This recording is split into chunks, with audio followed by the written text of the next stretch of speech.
and welcome to Book Fairies First Look. I am super excited today to be joined by Co-ARA of the Carolinas, Becky Shillington. Okay.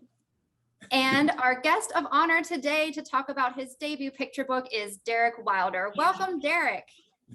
Hi, everyone. Thank you for having me today. It's neat to be on this side of the Zoom and be talking to a couple of my best friends and Kidlet. We are really excited to celebrate with you, Derick. You are such an asset to the Carolinas volunteer team. So we are really looking forward to celebrating your debut book, which I'm going to start off by telling you a little bit about Derick, and then we'll get into his book. So Derick is an author and educator who lives with his daughter in Fort Mill, South Carolina, where they share their home with Coda, a Siberian Husky, Sammy, a ball python, and stacks of books. As an educator, he runs Fit Lit Kids, a child development organization that includes Playball, a sports and creative movement program, and Reading Giraffe, a literacy initiative with the goal of using the wonder of picture books to create lifelong readers. Derick is represented by Jenna Pocious of Red Fox Literary, and his debut picture book, The Longest Let's Go Boy, is slated for release on October 26th by Chronicle Books. So now I'm going to tell you just a bit about The Longest Let's Go Boy. Fireball is out, warming soft green. Beautifuls move across bright blue. It's time for one last Let's Go Boy. As a dog and his little girl go on their final walk together, he gets to experience the sights, smells, and wonders of this world one last time before peacefully passing on. But for such a good dog, oh yes he is, and his forever friend, that doesn't mean the end. Poignant, hopeful, and lovingly told, this dog's journey, narrated by the dog himself in his own unique language, proves that love abides beyond a lifetime, out of sight but never far away. And with that, we will jump right into the interview here. All right, Derick, how did you get into writing? I've probably been writing as long as I can remember. I used to write little poems when we went on vacation as a kid. I would write little snippets. And I remember my mom actually reminded me a few years ago that my high school counselor recommended that I study poetry in college. So, of course, I went on to study computer science and statistics. And it took 2 whole careers for me to loop back to writing. I was a technology consultant, first career, and then ran Playball, a sports business, and Reading Giraffe, the literacy initiative, as a second career. And the catalyst really to get back into writing for kids, or get into writing for kids, was my daughter being born. And I found myself spending, when she was a young child, even before she could read, spending hours in the library, sitting on the carpet, or in bookstores between shelves, reading books. And then her mom and I had split. So when she wasn't with me, I started writing little stories because it was a way for me to feel connected to her. So when she would come back, I would read her these stories even before she knew what they were. Oh, that's amazing. It comes from such a personal place. You can tell. That's awesome. So Derick, can you tell us the story behind this beautiful story? Because I know it's very special to you. Yeah, so speaking of personal places, this is semi-autobiographical. I do a lot of my writing outdoors, love nature, and I have a patio out back and a little fireplace as well. So I had 2 Siberian Huskies back when I was starting to write, and they would often sit at my feet. One of them was older. He was close to 14, and his name was Lakota. And I was writing one morning, and it was about this time, it was fall, and he got up and he started walking around the yard. So we have a perimeter that's surrounded by woods. So I got up and walked with him, and the thought was that he seemed to be saying goodbye to like the flora and fauna everywhere. He was the squirrels and the plants and the trees, and I just followed him around, and he had some hip dysplasia, so he was slowly walking along. And when I got back and sat down, I was like, "That's a story." So I wrote the first draft pretty much that day. I mean, it was I call them crappy drafties. It was probably very bad, but I had the storyline kind of set, and I substituted my daughter, who was still very young at that time, for myself, and had her take a walk with him through the woods. And I decided they were lifelong best friends, and they walked every day in the woods. And much as my own dog, I thought this one was realizing it was at the end of his life, And then that morphed into this being actually the last day of his life and him knowing it was going to be his last walk with his little girl. Yes, and you've done such a beautiful job capturing that. And the magic that was in that first draft has stayed with all your subsequent drafts, and it is still 1,000% there. I did know, the other thing I knew besides this is I knew I wanted him to tell the story. That was going to be kind of the twist, that he should be telling it. And that's where then I had to come up with the dog speak, which was challenging, but I like language. So it was the fun. It was sort of like the equivalent of writing a lyrical tale, I guess. You had to come up with this dog speak that made sense enough that the reader could understand it when combined with the illustrations, and was simple enough that you would think, maybe this is how a dog might say something.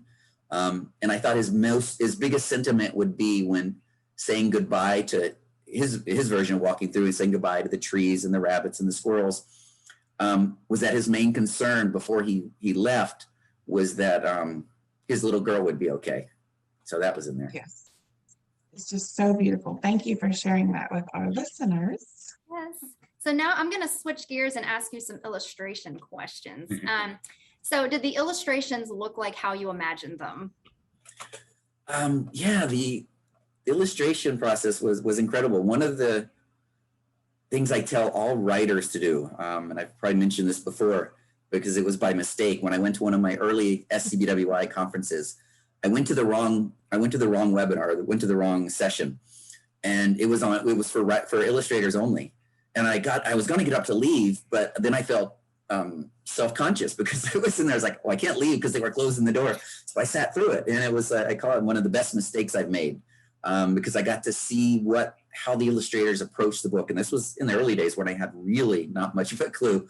And since then, my advice I give to people is always try to attend, I give to authors is always try to attend an illustrator's session, because you can find out, so much for that. And so working on my first book, I was really fortunate that the editor, Taylor Norman from Chronicle, is a big believer in having the author share in the illustrative process. And I found out that's not always the case. It's one of her sort of calling cards. And because I loved the illustration, and I can't draw myself at all, but I've always been fascinated by illustration. And we hear that picture books have to be a dance of the text and the illustration. So to me, it makes perfect sense, to jump on my soapbox for a second, that the illustrator and the author should be able to collaborate, as adults and even have differences. And so I was so happy to be able to see that the first set of drawings, first set of illustrations, they were, to a degree, what I expected. But some of them I had no idea how she was going to illustrate a couple of scenes, because we have the dog actually passing and going to another world. And this is where I'll bring up the book and show you what she did, because I really didn't know what she was going to do. And by the way, our book, I'll mention this probably throughout, but for writers and illustrators, this is a tough business, as we all know. It is slow. There are roadblocks everywhere. And in order to get our first choice, we delayed the book for a year to get Katya on it.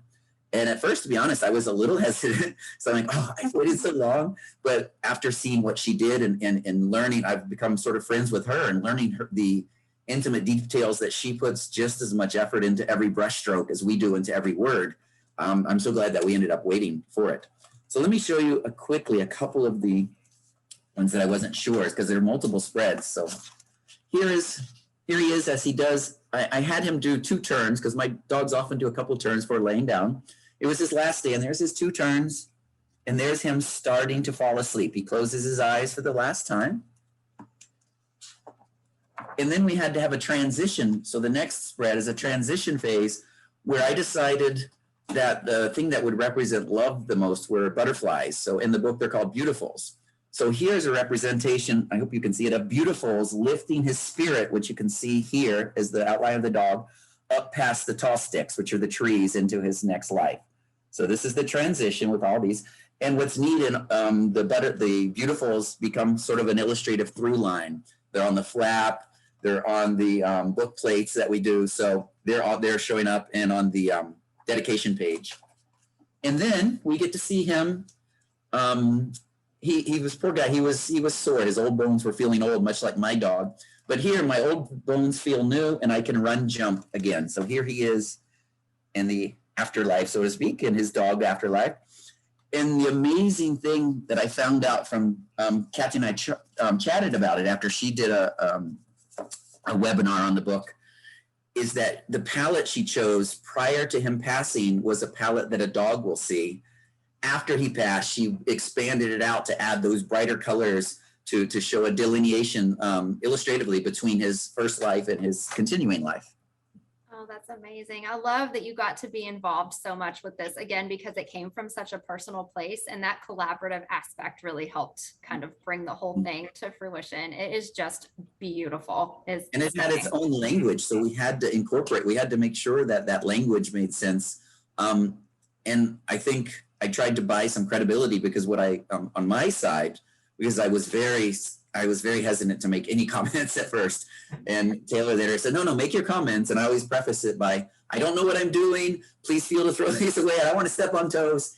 You asked for my comments. Here they are. And they took, 3 dozen, I think I had the first time, and they took everyone and, gave it thought. And most of them were valid. Mm-hmm. But at the same time, some of those comments had to do with me changing my own text and or even deleting text because I saw the illustration depicted it better than I could in words. Wow.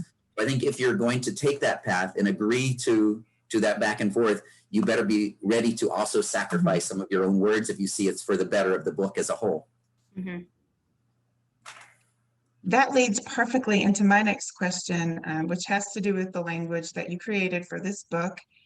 You have a very special language for the book, and I'd like for you to talk to us a little bit about that, and also specifically about the title, because just by picking up the book, holding it in your hand and reading the title, it just conveys so much. So if you could share about your language and about your title and how you came up with that, that would be great. Sure.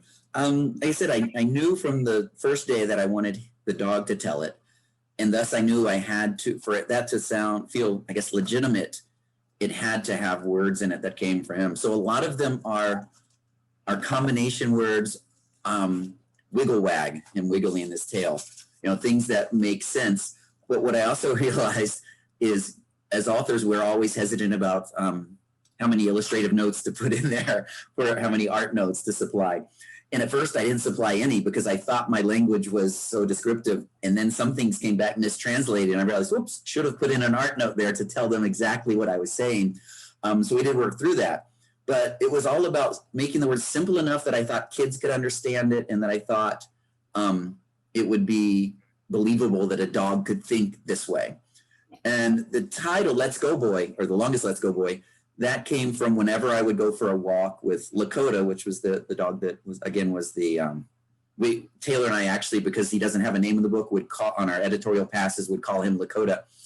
I would always say, let's go boy, when it was time for a walk. Now, coming up with the title, is one of the hardest things to do for a book. And this one changed a few times. It used to have Lakota's name in it, but so that's why I always thought of the L. I think it was Lakota's Let's Go Boy at first. But I realized the walk was so important to them that I wanted to tie that daily walk into the bigger picture of them staying connected. So the meaning is actually when you see him about to pass, where he knows it's time, is out of the sky through the clouds or puffers comes another Mother Nature, whomever, saying, let's go boy. And that's time for him to call him home, so to speak. So that's the longest one, is his journey from this life to the other one, is how that came, how the Longest Let's Go Boy title came about. And though I need to get emotional talking about this, the first time I've spoken at length, I think, about the book. It does have a happy ending because we were wondering how we were going to do school visits with this. And it was like, oh my goodness. But when we did pitch it, we only chose dog loving editors pretty much, or nature loving editors. And Taylor wrote back she's so supportive, wrote back the most amazing offer letter that sounded like a book that I didn't write. It was too, she was so complimentary. It's like, I don't think that's the book I wrote. I don't think it was that good. And she said she cried, which is what, not that we wanted necessarily, but it meant she got it. But she said she knew that Chronicle would buy it when she looked around her editorial office and saw other editors crying while they were reading it. So while it's not necessarily our goal to make someone cry, our goal is to hopefully, as we write these books, is to have some emotion, and that happens to be the emotion tied to the story. But it does have, if poignant ending, a happy ending. So I will say that as well. Well, you're connecting with your readers emotionally. You don't want to make them cry, but you're connecting with them, and you do so strongly with this book. So Yeah, you really do. Mhm. So in terms of your writing, this is your debut book and you've been through it now. You have some things that are coming out later on as well. So what is your biggest advice to new writers or writers in general? I would say, and this is going to sound so cliche, but it's probably illustrated by especially this book and my second book, which was also spurred on by a personal experience, is write about what you love. And again, I'm sorry, it sounds cliche, but it's true. And I'll try to give maybe an extra reading or an extra reason. One reason is they tell you is because you're the only one who can tell that story. If you write about what you love, it's going to come through. It's going to show through in your words and your choice of characters and your plot line and your setting and all the little details that no one else could have except someone who really loved the story. I'll give a secondary reason, which is this business is tough. I mean, when you look at this book and it looks like, oh, this must have been easy. Look at the final product. And this was 6 years probably from first draft to book. And there was lots of bumps along the way. And as critique partners that are joining me here today, they can attest to that there is no smooth ride through this industry. So if you're going to have the perseverance to stay in it, I think you have to write about what you love, because otherwise it's too easy to give up and just say, if I don't truly love and believe in this story, I'm not going to put myself through all of this. But if you do believe in it, you have the patience it takes to struggle over every word. You have the perseverance it takes when maybe manuscripts get rejected by editors or agents to keep going with it because you actually love what you're doing. So I think that's a secondary reason to really write what you're passionate about and what you love. I absolutely agree. That's such great advice, Derick. Thank you. And before I ask my last question, I wanted to share as well, Derick, you've received 3 stars so far, right? So far, yes. Yes, that's what I thought. And this book, I've seen it from the very first draft. When I received this, because I am one of Derick's critique partners, and when I received this book in my computer, it's like the first time I read it, it just screamed genius to me. And I will admit, I have never been able to read it through without getting teary. And even when Ashley was reading the flat copy a while ago, I was like, okay, again, because it is just so beautiful. It's just incredible. So I encourage everyone to go out and get a copy when it releases. It's the 26th, is that correct? Correct. Yes, And which is very soon. And to be honest, I wasn't really, our publicists sent us when we got a first star review and a second and a third, and I came to realize that they're important. But I've also told myself, and I've shared this with Becky, that I'm probably not going to read reviews because I've seen what's out there for all books. And, I'm not sure I've developed quite the thick skin you need. I'm working on it. And I think if you read the great reviews, then you have to read the bad reviews. And I'm sort of staying away from them, but I've sort of made the caveat for the professional reviews that my publicist sends to me, and I have read what those say. But I'm hoping at the end of the day, who it really connects with is the kids and maybe the parents who read it with them. Right. And I totally agree. So this is going to be so good to get this into the hands of kids and parents and people that need to read this. And so I know the answer to this, but I think, and Ashley knows the answer to this, but please share with the listeners what other projects you have on the horizon. Yes, I was very fortunate after working with Taylor at Chronicle that they actually purchased 2 more books. And the second one was a totally almost accident because the book we pitched was not the book that they purchased. But because of my relationship with her, I asked to have a phone call with her. And because I thought we could work it out through the phone, because I thought I knew what she wanted, but she turned one down. And through that phone call, I pitched her a book that was actually we mentioned this in the first pages. It was read at my first conference's first pages and got lots of laughs. And that was 8 years ago. And I pitched that and I said, well, this book that I want to sell you is a better version of this old poem I wrote. And she goes, tell me about that poem. I said, well, it got these laughs at the conference. She goes, can you read it? So I pulled it up on my computer. I did not even have it with me because that wasn't on our list of books that Jenna, my agent, had read. And she goes, oh, I think I want that one. I'm like, okay. So the second book, it's at the opposite end of this. Once she said that, she goes, send it. I did some edits, and it was called Does a School Bus Have a Butt? And so it's obviously at the opposite end of the spectrum. This is one. So my motto became, well, we made them cry with what we called Dead Dog Book among my critique partners. Maybe we can make them laugh with butts. And she did. They ended up purchasing it. And the only verse they changed was they decided a school bus was not as funny as a bulldozer. Now, the funny story behind that story is only reason I wrote the book and had the idea was because my 4-year-old daughter was sitting in the back seat when we pulled up behind the school bus at a stoplight, and she peeked out and said, Daddy, look, the school bus has a butt. So it was another one of those personal moments that I took and wrote the first draft that night. So my daughter and Taylor have come to an agreement that Taylor owes my daughter, Taylor, also her name, so they share the name. So Taylor, the editor, owes Taylor, my daughter, something because she took her line out of the book. And obviously that was the title up front. But the other piece of advice, sorry to loop back really quickly, is I follow sort of the always, always, right away, never, ever rule. And that is always, always keep your ears and eyes open for ideas. You never know when they're going to come. 2 of mine came from my dog and my daughter.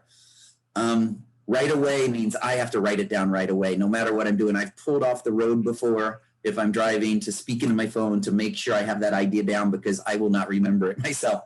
If it's in the middle of the night, I sleep with my phone or something next to me that I can talk into. In the morning, sometimes I'll wake up and see ideas. So that's the always, always, and right away part of the rule. And then the never ever is never ever think something's too stupid or too far-fetched, because some of those ideas just seem awful. But some of the most far-fetched ones are the ones that, for whatever reason they came to, may become books. I never thought, I thought the Dead Dog one, but I wasn't sure I'd write a book, follow that up with butts. And then the third book is about underpants. It's another rhyming book. So I'm so happy I have rhyming, funny books out there. It's just not, I don't know what my brand is going to be. Maybe emotion is what we thought, because you're either going to laugh or cry. So we have 2 extremes there. Oh, that is the truth. And I think that, you in particular really show the true range that picture books have and the lengths that picture books can go to brush some very tough subjects. The Longest Let's Go Boy deals with a lot of emotions, and it deals with it in a beautiful way. And it presents it to kids in a way that's not scary and somewhat comforting. So I think that the ability that you have to write about these things really shows, your talents as a writer. And we're just absolutely thrilled for you, Derick. We really are. Thank you. I was happy to see the Park Road Books that said they were going to place some copies in their bereavement section as well. So that was really one of our goals. So it was happy to see that might be something that ends up happening. Fantastic. Yes. Well, on behalf of SCBWI Carolinas and Book Fairies First Look, we want to thank you for joining us today, Derick. We also want to give a big thank you to Mickey Bear for heading up the Book Fairies First Look program and for editing all of our videos for us. Yes. Thank you, Becky. And thank you for being here. Also, Becky, you and Derick have a long history of being writing partners. So I know that you're just as thrilled for him as we are. Yes. All right, Derick. Well, again, congratulations. We will support you. We are pre-ordering. We are ready. And hopefully we'll get to have you sign it at an in-person book signing sometime very soon. Great. Thank you so much for having me. This has been a lot of fun. All right. Bye. Bye, guys. Bye, everyone.